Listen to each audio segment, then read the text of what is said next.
Hi ಎಲ್ಲರಿಗೂ ಬೆಂಡೆಕಾಯಿ ಮಸಾಲ ಸಾಂಬಾರು ಇಷ್ಟಪಡದೇ ಇರೋರು ಈ ಸಾಂಬಾರನ್ನ ಒಂದ್ಸರಿ ಟ್ರೈ ಮಾಡಿ ನೋಡಿ. ಸ್ಟವ್ ಮೇಲೆ ಒಂದು ಬಾಣಲಿನ ಇಟ್ಕೊಂಡು 1-2 ಸ್ಪೂನ್ ಎಣ್ಣೆ ಕಟ್ ಮಾಡಿರೋಂತಹ 1/4 kg ಬೆಂಡೆಕಾಯಿನ ಹಾಕಿ ಲೋ ಟು ಮೀಡಿಯಂ ಫ್ಲೇಮಲ್ಲಿ ಬೆಂಡೆಕಾಯಿನ ಚೆನ್ನಾಗಿ ಫ್ರೈ ಮಾಡ್ಕೋಬೇಕು. ಆಗಲೇ ಸಾಂಬಾರು ಟೇಸ್ಟ್ ಚೆನ್ನಾಗಿರುತ್ತೆ. ಕುಕ್ಕರ್ಗೆ 2 ಇಡಿ ತೊಗರಿಬೇಳೆ, 1 ಇಡಿ ಮಸೂರ್ ದಾಲು, 2 ಹುಳಿ ಟೊಮೆಟೊ, ಸ್ವಲ್ಪ ಅರಿಶಿನ ಹಾಕಿ ಬೇಯೋದಕ್ಕೆ ಬೇಕಾಗಿರೋಷ್ಟು ನೀರು ಹಾಕ್ಕೊಂಡು ಇದನ್ನ 2 ವಿಷಲ್ ಕೂಗಿಸ್ಕೊಂಡು ಚೆನ್ನಾಗಿ ಬೇಯಿಸ್ಕೋಬೇಕು. ಮಸೂರ್ ದಾಲ್ ಆಪ್ಷನಲ್, ನಿಮ್ಗೆ ಬೇಕಂದ್ರೆ ಹಾಕ್ಕೋಬೋದು, ಇಲ್ಲ ತೊಗರಿಬೇಳೆನೇ ಹಾಕ್ಕೋಬೋದು. ಈಗ ಸ್ಟವ್ ಮೇಲೆ ಒಂದು ಪಾತ್ರೆನ ಇಟ್ಕೊಂಡು 2-3 ಸ್ಪೂನ್ ಎಣ್ಣೆ, ಸಾಸಿವೆ, ಜೀರಿಗೆ, ಕರಿಬೇವು, 1/4 ಸ್ಪೂನ್ ಅಷ್ಟು ಹಿಂಗು ಸಹ ಹಾಕ್ಕೋಬೇಕು. ಹಿಂಗು ಬದಲಾಗಿ ಬೆಳ್ಳುಳ್ಳಿ ಸಹ ಜಜ್ಜಿ ಹಾಕ್ಕೋಬೋದು. ಈಗ 1 ಈರುಳ್ಳಿನ ಸಣ್ಣದಾಗಿ ಕಟ್ ಮಾಡಿ ಚೆನ್ನಾಗಿ ಫ್ರೈ ಮಾಡ್ಕೋಬೇಕು.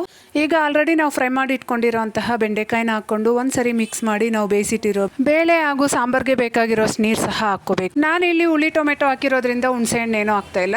ಈಗ 1 ದೊಡ್ಡ ಸ್ಪೂನ್ ಸಾಂಬಾರ್ ಪುಡಿ ಹಾಗೆ ರುಚಿಗೆ ಬೇಕಾಗಿರೋಷ್ಟು ಉಪ್ಪು, ಕೊತ್ತಂಬರಿ ಸೊಪ್ಪನ್ನ ಹಾಕಿ ಕುದಿಸ್ಕೊಂಡ್ರೆ ಸಾಂಬಾರ್ ರೆಡಿ. ಇಷ್ಟ ಆದರೆ ವಿಡಿಯೋಗೊಂದು ಲೈಕ್ ಕೊಡಿರಿ, ಚಾನಲ್ನ ಸಬ್ಸ್ಕ್ರೈಬ್ ಮಾಡಿ ಸಪೋರ್ಟ್ ಮಾಡಿ. ಬಾಯ್.